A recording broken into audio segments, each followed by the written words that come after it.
Johnny master custody శనివారంతో ముగియనుంది. శనివారం మధ్యాహ్నం జానీ మాస్టర్ను విచారించనున్నారు నార్సింగి పోలీసులు.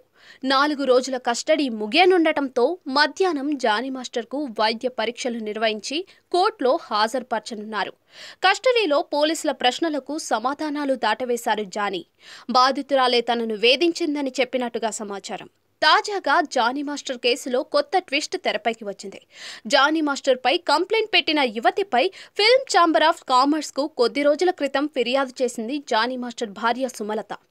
కొరియోగ్రాఫర్గా పని కోసం తన భర్తను ట్రాప్ చేసి ప్రేమ పేరుతో వేధింపులకు గురి చేసినట్లుగా అందులో పేర్కొంది. 5 సంవత్సరాలుగా నరకం అంటే ఏంటో చూపించిందని, ఆమె వేధింపులు తాళలేక తాను ఆత్మహత్యాయత్నం కూడా చేసినట్లుగా ఫిర్యాదులో పేర్కొంది.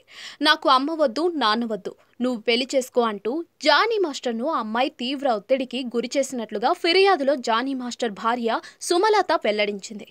నా భర్త జానీ మాస్టర్ను ఇంటికి రాకుండా ఆ యువతి అడ్డుకునేది. కేవలం 2 నుంచి 3 గంటలు మాత్రమే ఇంటికి పంపేది.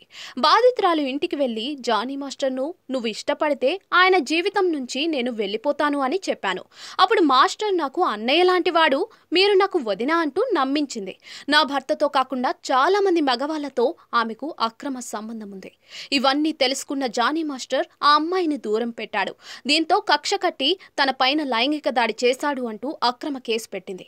పేరున్న డబ్బున్న మగవారిని టార్గెట్ చేసి ఆమె ఇలా వేధింపులకు గురి చేస్తుంది. ఆ అమ్మాయితో పాటు ఆమె తల్లి కూడా ఇబ్బందులకు గురి చేసింది.